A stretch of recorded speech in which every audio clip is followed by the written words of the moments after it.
Aprendo en casa.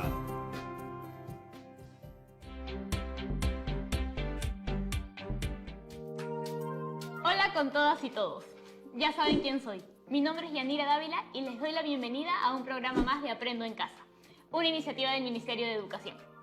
Recuerda que esta actividad está dirigida a estudiantes de segundo de secundaria, pero toda la familia es libre de unirse y participar con nosotros. Eso sí, antes de empezar, no te olvides de haber cumplido con las precauciones necesarias contra el COVID-19. Lávate constantemente las manos con agua y con jabón y desinfecta todos los utensilios que usen día a día en casa. Me he encontrado revisando este globo terráqueo. ¿Alguna vez habían visto uno? En este globo está representado todo nuestro planeta. ¿Se dan cuenta que toda la zona de tierra está dividida por más líneas? Esas son las fronteras entre países. Este es nuestro país, ubicado en Sudamérica, una de las regiones con más pisos ecológicos del mundo. Pero aunque seamos peruanas y peruanos y nos enorgullezcamos por eso, debemos recordar que nuestra forma de vivir y organizarnos no es la misma. Vivir en Perú no es lo mismo que vivir en España, como ninguno se parecería a vivir en Nueva Zelanda o Pakistán. Necesitamos tener perspectiva y además reconocer cómo funciona el sistema de nuestro país. Es la única manera en la que podríamos empezar a mejorar y crecer para lograr el desarrollo. Quiero que juntos y juntas nos pongamos a reflexionar un poco. Desde que se declaró el estado de emergencia, las peruanas y peruanos hemos vivido la experiencia de la cuarentena, la misma que ha ido extendiéndose en beneficio de la salud pública. Recordemos cómo se fue dando el proceso con este video. Y lo más importante del país es su gente, es la salud de los peruanos y peruanas, es la vida de su población. En consecuencia, la recomendación que una vez más acogemos pensando en lo mejor de los peruanos es extender el estado de emergencia por 2 semanas más. El estado de emergencia que iba a ser hasta este domingo se extiende hasta el domingo 12 de mayo inclusive. Son los esfuerzos, los sacrificios que tenemos que hacer todos para vencer esta enfermedad. Y solamente hay que tener en cuenta que las fechas que estamos dando para la culminación del estado de emergencia es para comenzar a reactivar y a reiniciar gradualmente las actividades que desarrollábamos antes del estado de emergencia.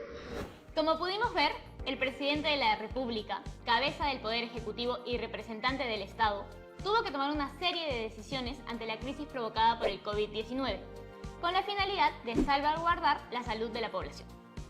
Por ahí solté una palabra importante. ¿Recuerdas que hace un momento te mostré los países aquí? Pues si bien país se refiere a los territorios marcados en el mapa, cuando hablamos de Estado, la cuestión cambia un poco. ¿Dónde has escuchado antes esa palabra? No me refiero necesariamente a estado de emergencia. ¿No has oído nunca a tu abuelita o a un tío decir que el Estado debería asumir ciertos roles?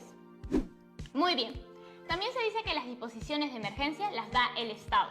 Bueno, para entender un poco mejor a nuestro Estado y sus poderes, será mejor pedir la ayuda de alguien que ya conocemos. Profe, ¿ya está por ahí?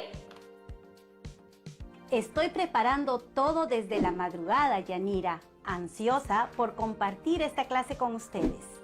Y yo ando ansiosa por aprender sobre esto. ¿Imaginas toda la responsabilidad detrás de decretar un estado de emergencia? Debe haberse tratado de una decisión complicada. Y precisamente para entender mejor un poco sobre los poderes del Estado, hay que saber cómo está organizado políticamente. Perfecto. Entonces, empecemos con esta interesante clase sobre el funcionamiento del Estado. Hola chicas y chicos, gracias por estar aquí y seguir aprendiendo. En nuestra clase de hoy aprenderemos lo relacionado a la organización del Estado. Pero primero voy a pedirles que nos tomemos un momento para pensar en algo más pequeño. ¿Cómo funciona una organización? ¿Una organización? ¿Algo como una empresa? Podría ser, Pero pensemos en ejemplos más cercanos a nuestro contexto. ¿Qué te parece un colegio, por ejemplo? Un colegio también es una organización. Claro, y siempre hay una persona que vela porque todo marche adecuadamente conforme a las normas educativas para ofrecer un servicio de calidad. Eso es el trabajo de la dirección. Por supuesto, pero el director o directora no es la única persona que hace que la escuela funcione, ¿verdad? Claro que no. La dirección no se encarga de dar clases. Ese es trabajo de alguien más. De las profesoras y profesores. Como también habrá personal de administración que se encargue de los trámites de los documentos. Y por supuesto, los estudiantes también forman parte de esta organización. No hay problema en recibir el derecho a la educación, pero no olvidemos que hay algunas normas y deberes a cumplir en nuestro colegio. Todas las personas que interactúan en el edificio forman la estructura que hace posible el funcionamiento de nuestro colegio. Así ocurrirá con todo grupo de personas que compartan un mismo espacio o trabajen en el mismo proyecto. La organización es muy útil para trabajar en equipo. Ahora nos toca ampliar estos conceptos para ver cómo pueden ser aplicados en la organización de nuestro país. Esta lección será muy útil para que podamos entender mejor las decisiones que toman nuestras autoridades en estos tiempos de pandemia. Entonces, ¿cuál es el propósito de hoy, profesora? El día de hoy, nuestro propósito será analizar las características del Estado. Así podremos entender cómo está organizado para atender las necesidades de la población en búsqueda de la convivencia y el bien común. Nuestro reto para hoy será analizar si las medidas dadas por el gobierno en este estado de emergencia responden realmente a las funciones que tiene este. ¿Qué te parece? Me suena a que quiero que empecemos ya. ¿Hay algo que ya conozcas y que quisieras compartir? Algo me acuerdo de mis clases en el colegio. El Estado es una organización política y administrativa con soberanía, y que las sociedades se han desarrollado así para tomar decisiones y accionar sobre la vida en común. Pero todo suena un poco complicado. ¿A qué se refieren realmente? Tranquila, Yanira. Como son varias ideas, mejor ir por partes. ¿Qué te parece si empezamos con esa palabra que mencionaste hace un rato? Soberanía. ¿Tienes claro lo que significa? Me hace pensar en una reina o en algo elegante. Imagina la siguiente situación. Estás en tu casa una noche viendo una película y comiendo la canchita que te acabas de preparar. Cuando, de pronto, alguien desconocido empieza a forzar tu puerta. Quiere entrar a tu casa como si fuera suya. ¡Qué miedo! ¿Te parece una acción correcta? Claro que no. Nunca se le autorizó entrar. No debería forzar la puerta. Exacto. Solo tú y tu familia deciden quién puede ingresar a tu casa. Soberanía se refiere a eso, al poder de decidir quién ingresa y quién no. Bien, creo que la capto. Funciona de manera similar en nuestro estado. Al nosotros tener soberanía, no permitiríamos que otro estado ocupe algo que es nuestro, como tampoco podríamos invadir espacio ajeno cuando se nos plazca. Tienes razón, Yanira. Y si tuviéramos que comparar al presidente con alguien en el hogar, estaría cercano a los padres y madres. Al fin y al cabo, son las personas que representan nuestro hogar y puede hacerse cargo de las decisiones. En el caso del Estado, entonces, ese representante principal sería el presidente de la República. De esa manera, las sociedades se organizan en estados para poder estructurar una vida en común y así poder convivir en armonía, teniendo como objetivo el bienestar común. Parece que te acuerdas de tus clases más de lo que creías. Ahora que lo pienso, si decimos que el Estado es una organización política y administrativa, significa que puede organizar a la población que vive en su territorio. ¿Es verdad? Sí, claro. ¿Qué necesita para que la población se organice? La respuesta no es difícil, pero muchas veces no queremos prestarle atención. Para que la población se organice, necesita leyes. Uy, y con lo poco que las cumplimos a veces. Con razón podemos llegar a ser tan desorganizados. Las leyes hay que cumplirlas siempre. Volvamos una vez más a conversar de la estructura de nuestro Estado. ¿Las personas que gobiernan tienen poder? Claro, Pero, ¿qué clase de poder? el poder de gobernar. Algo por ahí. Entendamos como poder a la facultad de hacer algo, lo que sea. Con una premisa tan sencilla, podemos decir que el Estado sí tiene poder y que su facultad es organizar a la población. Es como en el ejemplo del colegio. Dijimos que contamos con diversas personas en diversos roles para que el colegio pueda funcionar. Las personas son indispensables para que la estructura funcione. Pero también recordemos que el colegio exige ciertas normas de convivencia. Todas y todos conocemos eso. ¿No es verdad, chicas y chicos? ¿Recuerdas alguna de tu salón de clase? Ese grupo de reglas está moldeando la estructura que en el colegio nos regula para que toda la comunidad educativa pueda convivir y realizar sus labores en armonía. ¿Te parece válida esa idea? Claro, el Estado funciona de manera similar a un colegio, pero digamos que en una escala mucho más grande. Y nos ayuda a regular la vida en común, parecido a lo de los padres y madres de familia tomando decisiones en el hogar. A lo largo de las últimas semanas, recuerdo que se han ido dando muchas disposiciones del gobierno por esta situación de pandemia. ¿Ustedes también las recuerdan? Claro, Yanira, las chicas y chicos están tomando sus precauciones siempre, ¿no es así? Nunca está de más un pequeño recordatorio. No olvidemos mantener el distanciamiento social. Como ya saben, existen muchas limitaciones de tránsito, entre otras medidas que restringen un poco nuestras libertades individuales. Si lo piensas un momento, esas medidas se están tomando porque el gobierno ha estado haciendo uso de sus facultades. Mira esto. Se han establecido leyes como en las que se decretó el estado de emergencia.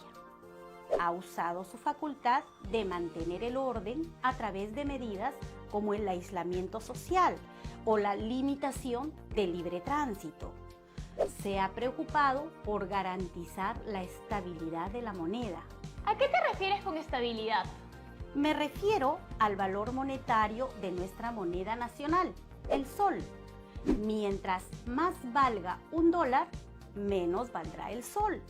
Es por eso que nuestro Estado interviene en algunas de sus acciones para que el dólar no cueste tanto y la moneda pueda seguir estable. Toda esta información es muy interesante, sobre todo en lo referido al poder. ¿Te gustaría conocer un poco más al respecto? Por supuesto, y seguro que las chicas y los chicos también. Tengo una primera consulta. ¿Cómo así obtienen el poder nuestros representantes? ¡Qué buena pregunta, Yanira! Pero antes es necesario que todos y todas recordemos que nuestro país es una república democrática. ¿Sabes lo que eso significa? Eso lo tengo clarísimo. Significa que la población elige a sus autoridades mediante el voto universal. Bueno, lo acabas de decir. Cuando elegimos a nuestros gobernantes, nosotros y nosotras, como población peruana, les estamos delegando el poder para que, como gobierno, nos represente en los asuntos de manejo del Estado. Sí, por eso se habla tanto de voto responsable. Exactamente. Por eso, cada cierto tiempo acudimos a votar y elegir a nuestras autoridades para que nuestros representantes en el poder se renueven. Es por eso, chicas y chicos, que debemos reconocer que formamos parte de ese Estado. Es nuestra responsabilidad porque somos esa población que vive en el territorio peruano y convive con sus reglas. Somos los únicos capaces de decidir a qué manos encargamos las decisiones cruciales de nuestra nación. Es verdad. Es este territorio el que vendría a ser nuestra casa a gran escala. No olvidemos que este espacio geográfico es reconocido también por los demás países y también viene siendo respetado en su soberanía. Esa palabrita, soberanía, me hace pensar también en poder. Si hablamos de poder, recordemos la definición. Puede ser muy sencilla. Es la facultad de hacer algo, lo que sea. Pero a esa noción hay que completarla. No solo es facultad de hacer algo, sino que ese algo tiene que estar orientado al bienestar de la población que comparte un territorio. Claro, a favor del bien común. Correcto. Se ejerce el poder en beneficio de la población. El Estado peruano ha tenido altas y bajas a lo largo de sus casi 200 años de historia, por supuesto.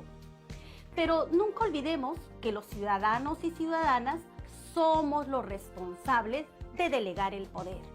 Actualmente, todas y todos estamos de acuerdo en que el Estado debe velar por crear condiciones mínimas para el desarrollo de las personas, sin hacer diferencias. Nunca nos olvidemos de esto. Y ahora que ya tenemos más claro el objetivo de un Estado, te puedo decir que este poder se divide en más poderes. ¿De verdad? Eso quiere decir que aún nos queda muchísimo por aprender hoy, pero no nos apresuremos. Vamos a tomar una pequeña pausa para que revises tus notas, medites sobre la naturaleza del poder y regreses fresca o fresco para continuar. Si lo necesitas, date una buena lavada de manos para prevenir el COVID-19. No te vayas, que ya regresamos.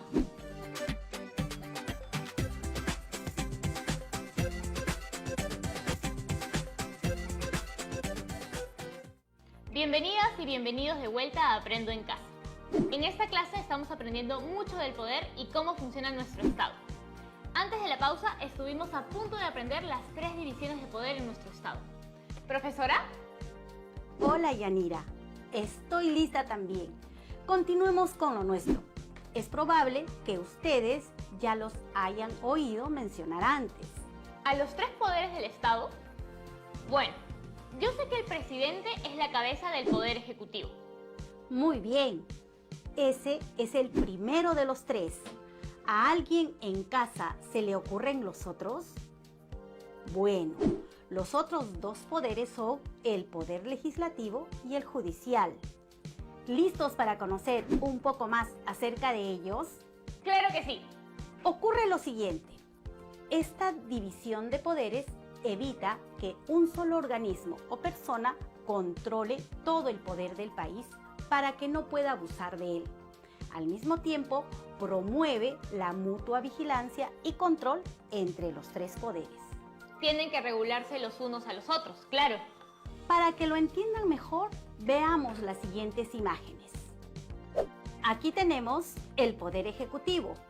Está formado por el Presidente de la República, sus 2 vicepresidentes y el Gabinete de Ministros, encabezado por el Primer Ministro. El presidente es elegido por 5 años en elecciones generales para todo el Perú. Es él quien designa a la presidencia del Consejo de Ministros y, entre ambos, nombran a las cabezas de los ministerios que conforman el gabinete. ¿Cuál es la función que tiene el Poder Ejecutivo? El Poder Ejecutivo es el responsable de la conducción y administración del Estado. Como mencionamos hace un rato, el presidente tiene la función de representar al Estado, que somos todas las peruanas y peruanos. ¡Claro! Así como el director de un colegio tiene un equipo que lo apoya en la planificación de actividades para la institución, el presidente tiene un equipo que conduce y administra no un colegio, sino todo un país. Exacto, Yanira. Y el siguiente poder en nuestra lista es el legislativo.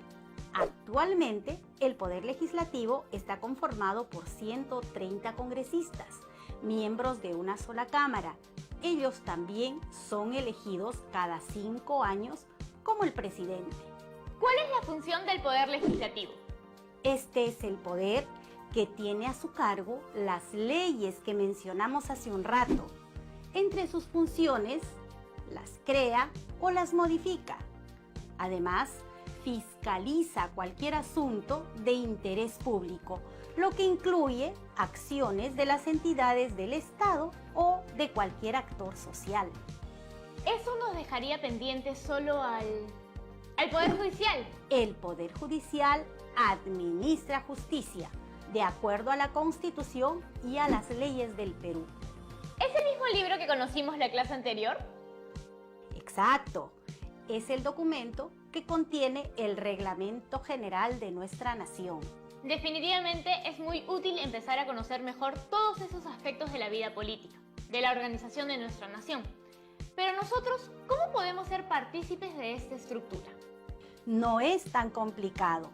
Por el solo hecho de ser ciudadanas y ciudadanos peruanos, ya contamos con el derecho y la responsabilidad de la participación. Lo hemos mencionado hace un rato, ¿recuerdas?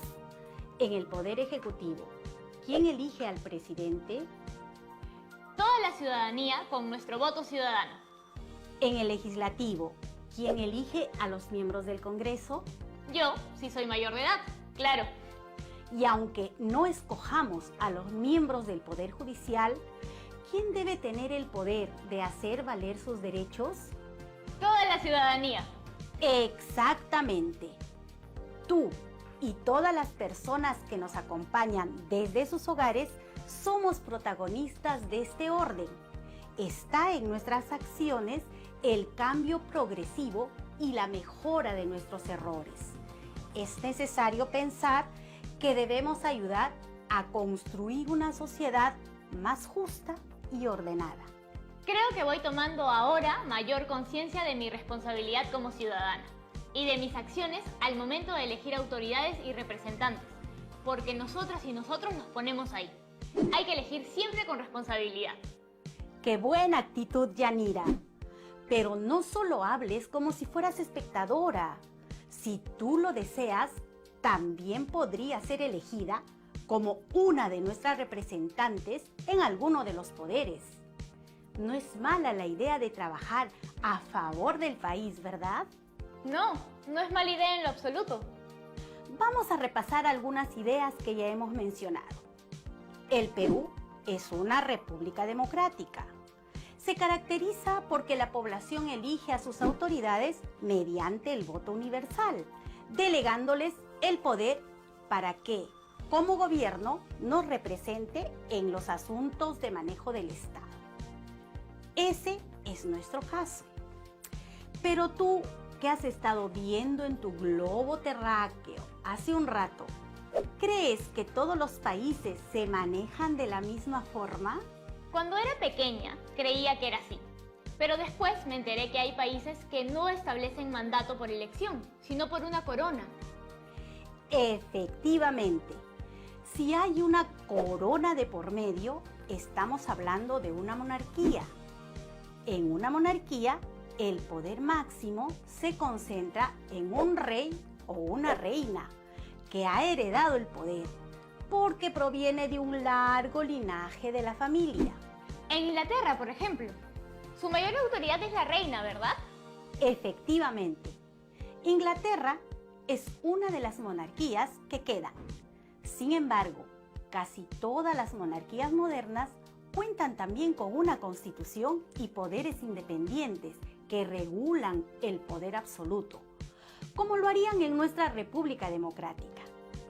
En Inglaterra, la reina es jefa del Estado y el primer ministro, elegido democráticamente, es el jefe de gobierno y, por lo tanto, el máximo representante del poder ejecutivo. A ese modo de gobierno, con un miembro real a la cabeza del Estado y secundado por poderes independientes, se le conoce como monarquía constitucional. Constitucional. Vaya, ¿cuánto puede aprenderse de los gobiernos de países alrededor del mundo? Cada país con su propia historia y características constituye su propia noción y organización como Estado. Aprendimos también que, aunque a veces lo olvidemos, nosotros formamos parte importante de este orden, porque tenemos la responsabilidad de elegir a conciencia sobre quienes nos representan en la toma de decisiones importantes. ¿Te ha quedado alguna duda, Yanira? A ver, este mensaje nos llega desde Huacho. Renzo nos consulta: ¿por qué es tan importante el Estado? ¿Qué tal pregunta, Renzo? Déjame respondértela. Tu pregunta es crucial porque muchas veces pensamos que no tiene nada que ver con nosotros. Nuestra Constitución Política nos dice que entre los principales deberes del Estado está garantizar la vigencia de los derechos humanos, proteger a la población de las amenazas contra su seguridad y promover su bienestar general. No olvides nunca que tus pequeños aportes también contribuyen al orden de nuestro Estado. Gracias, profe. La siguiente pregunta llega desde Huancavelica. Tania nos consulta: ¿por qué crees que es necesario que los poderes del Estado sean independientes? Importante recalcar ese dato. Los tres poderes del Estado deben mantenerse independientes para evitar la concentración de poder. La última pregunta llega desde Piura. Gustavo nos consulta: entonces, ¿cuál es nuestro rol como ciudadanos en el Estado? Nuestro rol consiste en asumir con responsabilidad nuestros deberes como ciudadanos, cumplir las leyes y ayudar a construir una mejor sociedad, pensando siempre en el bien común. Bueno, después de todo lo que hemos conversado hoy, no puedo dejar de pensar que el rol que tiene el Estado es mucho más amplio que el que quizás creíamos. Así es, pero no olvidemos algo. Vivimos en una democracia. De nuestras decisiones a conciencia depende la toma de puestos de poder. Es por eso que debemos ser responsables, también de contribuir al bienestar de toda la población de nuestro país. Ahora que ya hemos discutido todo esto, ¿recuerdas nuestro reto de hoy? Debemos analizar si las medidas dadas por el gobierno en este estado de emergencia responden a las funciones que tiene este. Tal vez, profe, podría explicarnos un poquito mejor esto. Claro, chicos y chicas, para poder realizar esta actividad, primero, identifiquemos cuáles fueron las medidas que tomó el Estado para salvaguardar el bienestar de la población. Para hacer esta investigación, puedes pedir ayuda a tus padres o familiares, buscar en diarios o noticias actuales, vía radio o televisión. ¿Qué sigue después? Luego, hay que clasificar estas medidas teniendo en cuenta si pertenecen al Poder Legislativo, Poder Ejecutivo o Poder Judicial. Y así ya puedes redactar tu respuesta a nuestro reto de hoy. Genial, profe. Ahora todas y todos pondrán manos a la obra. Ha sido un gusto compartir con todas y todos ustedes. ¡Hasta pronto! Muchas gracias, profesora. Bueno, hemos llegado al final de esta experiencia y sé que hemos aprendido ideas cruciales que nos harán tomar mejores decisiones a futuro. No se olviden de mantener las medidas de seguridad contra la propagación del COVID-19. Lo que sí podrías propagar es toda la información que acabas de aprender con toda tu familia. ¿Quién sabe y por ahí le regalas una sorpresa informativa a alguien? Nos vemos en la siguiente edición de Aprendo en Casa. ¡Chao!